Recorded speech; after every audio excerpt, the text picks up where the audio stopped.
अस्सलाम वालेकुम बच्चों, कैसे हैं आप लोग। उर्दू की तालीम में स्वागत है, खैर मकदम है। आज हम लोग क्लास क्लास ट्वेल्थ का चैप्टर नंबर 12 पढ़ेंगे, जो आपको हिस्सा नज़्म है। इससे पहले आप लोग का 1 to 11 चैप्टर जो था वो हिस्सा नस्र था। अब हम लोग हिस्सा शायरी पढ़ेंगे। हिस्सा नस्र मतलब ये समझ लीजिए तकरीरी शक्ल, जिसको हम लोग किताब की शक्ल में पढ़ते हैं, कोई भी कहानी वगैरह। और हिस्से शायरी वगैरह ये हो गया कि किसी भी कहानी को हम लोग शेर के अंदाज में पढ़ते हैं, उसको हम लोग हिस्से शायरी कहते हैं। जैसे कि हिस्से शायरी में आपको क़त्ता आता है, मकसद मरसिया आता है, मनक़बत होता है, गज़लें होती हैं, नज़्म होती हैं, ये सब हिस्से शायरी में आता है। आपको जो हिस्से शायरी है उसमें आपको अप्रॉक्स लगभग आपको जैसे अली सरदार जाफरी है या अकबर इलाहाबादी है, मिर्ज़ा गालिब वगैरह, ये सब के बारे में हम लोग पढ़ेंगे। हिस्से नस्र आप लोग का ख़त्म हो गया। हिस्से नस्र में क्या था, तो आप लोग को खाका था, इंशाया है, मजमून था, दास्तान है, अफसाना है, ये सब था। इससे पहले वाला जो चैप्टर था वो आपको क्या था, तो वो खत था। खत को क्या कहते हैं, तो खत है एक, और उसके राइटर कौन थे, तो मौलाना अबुल कलाम आज़ाद थे। उसके बारे में भी रिवीजन करेंगे। और दूसरी बात यह कि जब हम लोग हिस्से शायरी की तरफ जा रहे हैं तो हिस्से नज्म के बारे में भी जानेंगे। हिस्से शायरी की तरफ जा रहे हैं तो पहले आपका नज्म स्टार्ट होगा, उसके बाद फिर आपको गज़ल स्टार्ट होगा। तो नज्म की पैदावार कहाँ से हुई और नज्म के मेन राइटर मतलब नज्म को किसने उजागर किया, किसने बढ़ावा दिया, किसने फैलाया, उसके बारे में जानेंगे। जैसे कि फॉर एग्जांपल आप लोग बायोलॉजी, मैथ वगैरह ये सब पढ़ते हैं, तो उसमें आपको जो चैप्टर होता है, जो सब्जेक्ट होता है, उसके जो जन्मदाता होते हैं उसके बारे में जानते हैं ना। जैसे कि फॉर एग्जांपल आपको बायोलॉजी में आपको मटर का पौधा, उसके फादर के मेंटल को कहा जाता है, मेंडल को। तो उसी तरीके से जो नज़्में स्टार्ट हुई, तो नज्म के जन्मदाता या फिर नज्म को किसने बढ़ावा दिया था उसके बारे में जानेंगे। तो नज्म को आपको सही तरीके से नज्म जदीद को बढ़ावा देने वाले कौन थे, तो नज्म जदीद को बढ़ावा देने वाले मौलाना मोहम्मद हुसैन आज़ाद, ख्वाजा अल्ताफ हुसैन हाली, ये सब थे। उसके बाद अली सरदार जाफरी वगैरह, तो ये बाद में आए, ये बहुत पहले के राइटर हैं।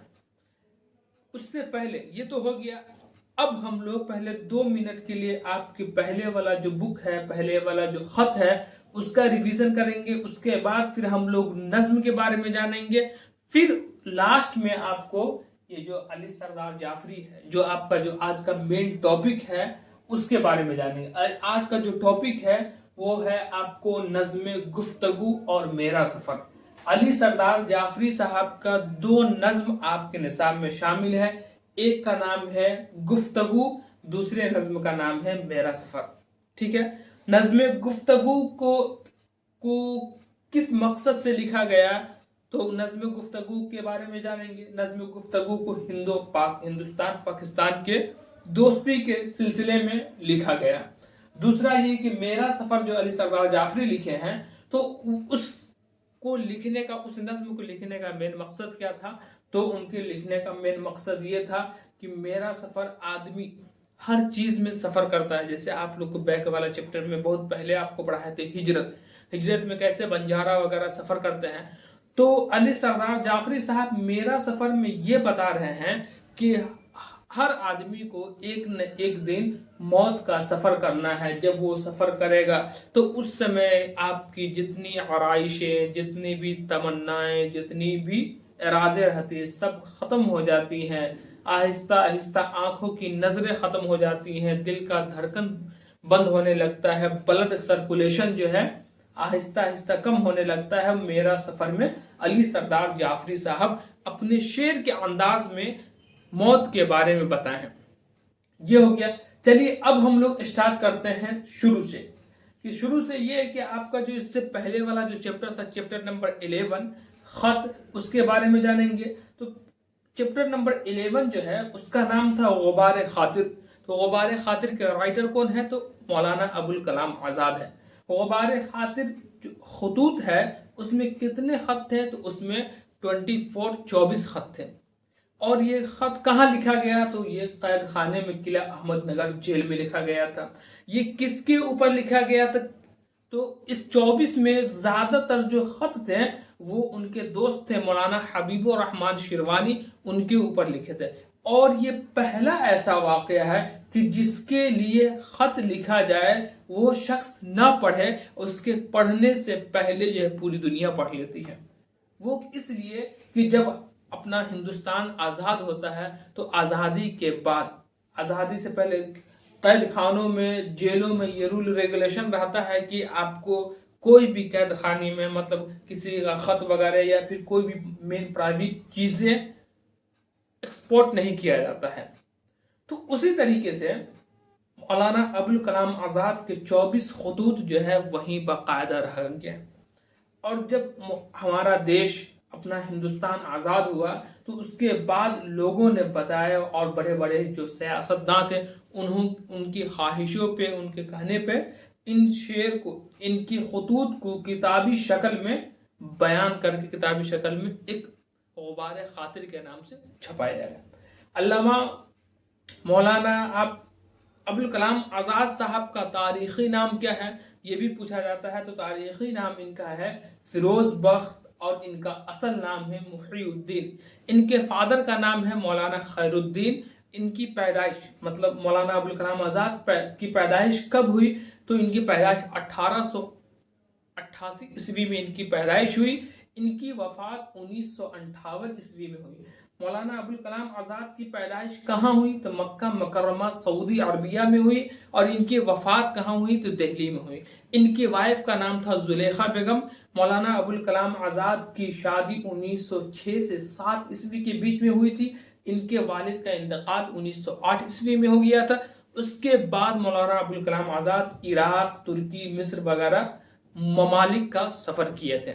مولانا ابوالکلام ایک ایسے شخص ہیں جو ہندوستان آزاد ہونے کے بعد ایجوکیشن منسٹر بنے، مطلب سکشا منتری جس کو وزیر تعلیم کہتے ہیں. انہی کے قاعدے قانون سے بنایا ہوا آج تک جو آپ کو نیو سکشا نیتی ہے یا پھر آپ کو جیسے جیسے سکشا میں، ایجوکیشن میں تبدیلیاں آتی جا رہی ہے اس کو اسی طریقے سے بیان کیا جا رہا ہے. مطلب مولانا ابوالکلام آزاد کی ہی قوانین، انہی کے طور طریقے سے اگر دیکھا جا رہا ہے، اس میں کچھ رد و بدل کیا گیا. تو یہ مولانا ابوالکلام آزاد جب تک زندہ تھے اس وقت تک مولانا ابوالکلام آزاد سکشا منتری رہے. دوسرا یہ کہ جب پردھان منتری نہیں رہنے پر کہیں کا سفر وغیرہ کرتے تھے تو اس سمے وہ وزیر قانون کے پوسٹ پر رہتے تھے اور ان کی پوسٹ کو سنبھالتے تھے، پردھان منتری کے پوسٹ کو. مطلب ایسا بھی سچویشن رہا. یہ تھا مولانا ابوالکلام آزاد کے غبار خاطر کے خطوط اور ان کے جو مین چیزیں تھی اس کا ریویژن کر دیے. اب ہم لوگ آتے ہیں نظم کی طرف.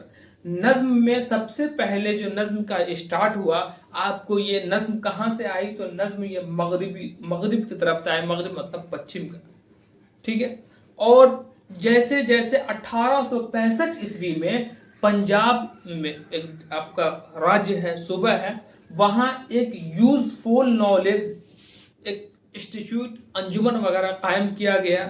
کالج پنجاب یونیورسٹی مطلب پنجاب میں ایک کالج کھولا گیا جس میں یوزفل نالج، جس میں جو ضروری چیز ہے، جو آدمی کو ضرورت کے لحاظ سے یہ نالج رہنی چاہیے، تو اس کا وہاں ٹاپک، وہاں بحث ہوتی تھی. تو 1885 عیسوی میں یہ اسٹارٹ ہوا تھا پنجاب میں. اور 1867 اور 1874 عیسوی کے قریب جو ہے مولانا محمد حسین آزاد، انہوں نے نظم کے اوپر، شعر و شاعری اور اس سے ریلیٹڈ ایجوکیشن کے اوپر انہوں نے اپروکس لگ بھگ جو ہے 23 تقریریں، خطبے کیے تھے. اور اس کی وجہ سے پھر پنجاب کے جو کالج تھے اس میں نظم نگاری کے بارے میں ایجاد کیا گیا کہ نظم کیسے لکھی جاتی ہے، نظم وغیرہ کے بارے میں بتائیں. 1867 عیسوی میں محمد حسین آزاد صاحب نے ایک کتابیں لکھی تھی نظم کے اوپر، جو نظم کا ان کی جو سب سے پہلی کتاب ہے جو نظم جدید میں पाया जाता है वो है शब कद्र। ये जदीद नज्म की सबसे पहली किताब मानी जाती है। 1874 ईस्वी में आपको शब कद्र की लिखी गई थी मोहम्मद हुसैन आज़ाद साहब की। और उनके बाद भी जो है आपको मौलाना ख्वाजा अल्ताफ हुसैन हाली है और बहुत सारे राइटर थे जो नज्म जदीद नज्म को उजागर किया, फैलाया, बढ़ावा दिया, लोगों के दरमियान दुनिया में मशहूर किया। ये थे नज्म के बारे में और नज्म जदीद का मुख्तसर तारीफ। ठीक है, दूसरा ये, अब हम लोग आएंगे इस मेन टॉपिक की तरफ।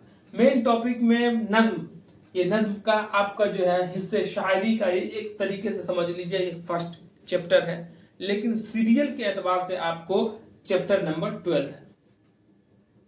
इस नज्म में मतलब इसके जो राइटर हैं अली सरदार जाफरी साहब, इसके बारे में हम लोग जानेंगे। नज्म गुफ्तगू और मेरा सफर के बारे में तो हम बता दिए हैं कि नज्म गुफ्तगू में अली सरदार जाफरी हिंदुस्तान पाकिस्तान की दोस्ती के बारे में बताते हैं, और मेरा सफर में मौलाना अली सरदार जाफरी साहब ये बताते हैं कि हिंदुस्तान के अलावा आदमी की हर चीज, हर शय, कुल्लु नफ्सिन ज़ाइक़तुल मौत, मतलब ये समझते हैं हर जी रूह को मौत का मजा चखना है। तो मेरा सफर में वही बोलते हैं कि हर चीज को एक न एक दिन खत्म होना है, और मौत से रिलेटेड टॉपिक को उजागर करते हैं, अशाआ करते हैं। आइए अब हम लोग मेन जो राइटर हैं उसके बारे में जानते हैं कि आपके जो राइटर हैं इनकी पैदाइश कब हुई, इनकी वफात कब हुई, इन्होंने कौन कौन से अवार्ड हासिल किया, इनकी एजुकेशन क्या है, उसके बारे में। तो सबसे पहले आपका तो ये चैप्टर नंबर 12 है, चैप्टर नंबर 12 है। दूसरा ये कि आज जो हम लोग पढ़ेंगे तो जो राइटर हैं उसके दो नज्म हमारे निसाब में शामिल है, एक नज्म गुफ्तगू और एक मेरा सफर। ठीक है, ये नज्म गुफ्तगू है, एक नज्म, ये देखिए नज्म अलग है, ये गुफ्तगू, ठीक है ना, गुफ्तगू और मेरा सफर उनका ये है। मुसन्निफ राइटर के नाम क्या है, तो मुसन्निफ राइटर का नाम है अली सरदार जाफरी। इनकी पैदाइश कब हुई, तो इनकी पैदाइश आपको 29 नवंबर 1913 ईस्वी को बलरामपुर उत्तर प्रदेश यूपी में हुई। उत्तर प्रदेश को ही यूपी कहते हैं। इनकी तालीम, इनका एजुकेशन कहाँ तक था, तो इनका एजुकेशन देखिए लखनऊ, दिल्ली और अलीगढ़ जैसे इल्मी मराकज में इन्होंने तालीम हासिल किया, तालीमी इदारों में तालीम हासिल की, एजुकेशन हासिल की। नौकरी में इन्होंने जो जॉब किया था तो उसमें देखिए अंजुमन तरक्की पसंद के मुसन्निफीन के जजिल सेक्रेटरी के तौर पर ये बहाल हुए थे। कब, जब मौलाना सज्जाद ज़हीर हिंदुस्तान से पाकिस्तान चले गए थे तब उनका पोस्ट खाली हो गया था, तो उन्हीं के पोस्ट पर अली सरदार जाफरी साहब को तरक्की पसंद मुसन्निफीन के जजिल सेक्रेटरी बनाया गया। तो मेन, ठीक है, उस समय तरक्की पसंद तहरीक का दौर था। तरक्की पसंद तहरीक मतलब ये समझ लीजिए कि नए दौर के जो बड़े बड़े शायर, जो नज़्म निगार वगैरह ये सब स्टार्ट जो शुरुआत हुई उभर कर जो आए, तो वो दौर था। तो उसके वो मेन डायरेक्टर बनाएगा। उसके बाद इन्होंने तर्जुमान नया अदब, ये जो है नया अदब है, इसके ये मुदीर रहे हैं। मुदीर के तौर पे, मुदीर समझते हैं जो मेन किसी भी अखबार वगैरह के जो लिखने वाले होते हैं उसको सहाफ़ी कहते हैं, और जो बड़े लेखक रहते हैं या फिर मालिक जो होते हैं किसी भी इस अखबार वगैरह के, उसको हम लोग मुदीर भी कहते हैं, और जो बड़े राइटर होते हैं उसको हम लोग मुदीर कहते हैं। ठीक है, दूसरा ये कि इनकी अदबी जिंदगी कहाँ से स्टार्ट हुई, तो शुरू में अली सरदार जाफरी साहब अफसाना निगारी करते थे, लेकिन फिर बाद में जाकर इन्होंने नज्म निगारी करना शुरू कर दिया था। देखिए अदबी जिंदगी में देखिए अफसाना निगारी से शुरू किए थे, और इनका एक पहला अफसाना है जो 1938 ईस्वी को मंजिल नाम से शाया हुआ था। दूसरा आपको जो नज्म है, एक का नाम है परवाज जो 1943 ईस्वी में शाया हुई थी। तीसरा ये हो गया, दूसरे का नाम है आपको ये जो है, पहला एक मंजिल, दूसरा परवाज, तीसरा है खून की लकीर जो 1949 में छपी थी।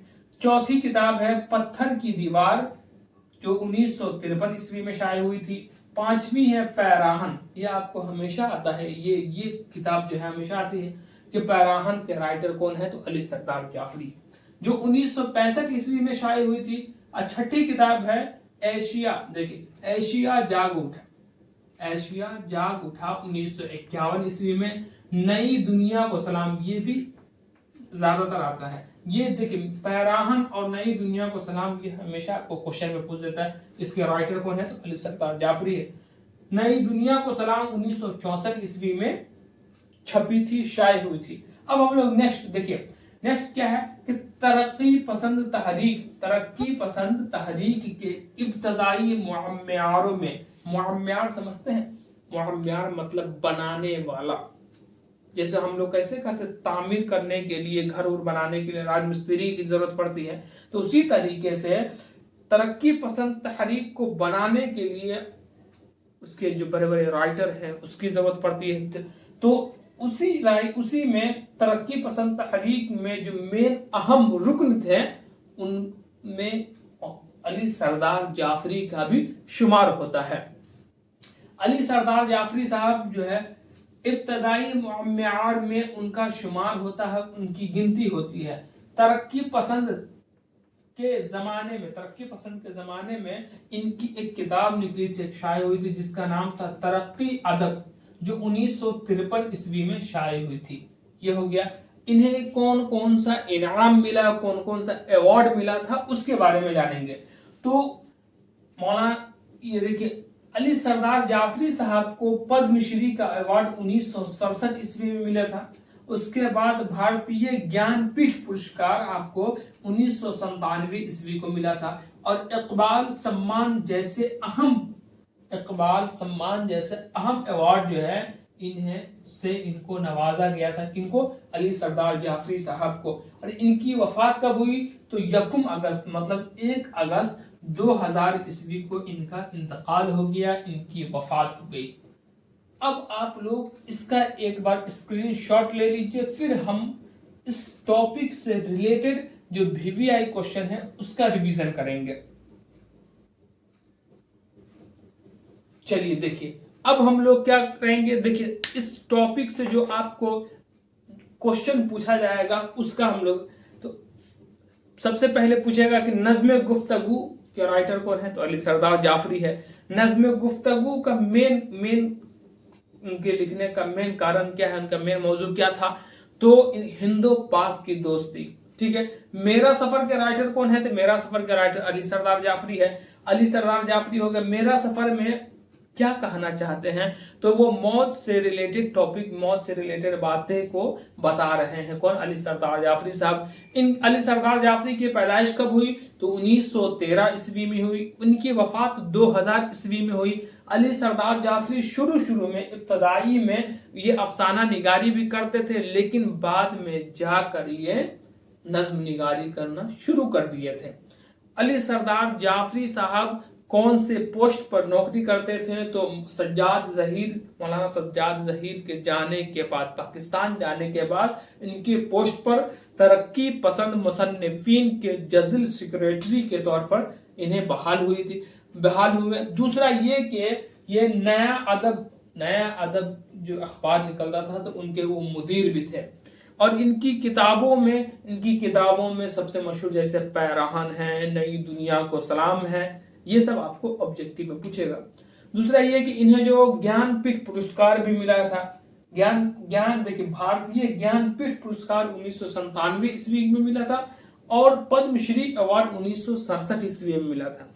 इनकी वफात 1 अगस्त 2000 ईस्वी को हुई थी। ये हो गया।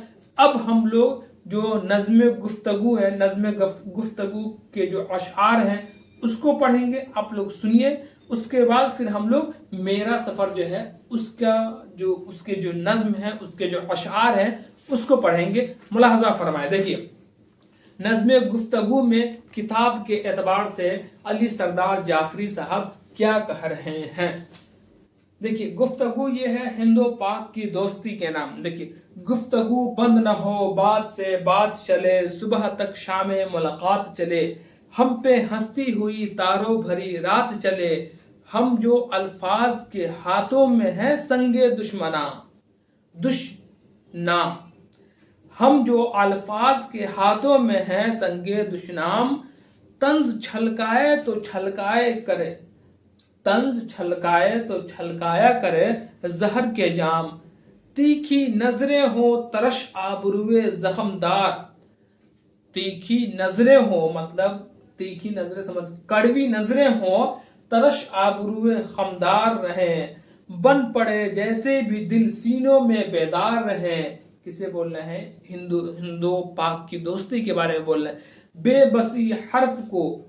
بسی حرف کو زنجیر بہ کر نہ سکے مطلب بے بسی کو زنجیر بھی نہیں توڑ سکتی ہے کوئی قاتل ہو مگر قاتل نوا نہ کر سکے جو کوئی قاتل ہو لیکن قاتل نوا کر نہ سکے لیکن اس کے بعد والا شعر کیا ہے دیکھیے صبح تک ڈھل کے کوئی حرف وفا آئے گا عشق آئے گا بسد لغزش پا آئے گا نظریں جھک گئی دل دھڑکے گی نظریں جھک گئی دل دھڑکے گی لب کانپیں گی خاموشی بوسے لب بن کے مہک جائے گی صرف گنچوں کے چٹکنے کی صدا آئے گی پھر ایک دن ایسا آئے گا گفتگو دیکھیے صرف گنچوں کے چٹکنے کی صدا آئے گی اور پھر حرف و نوا کی نہ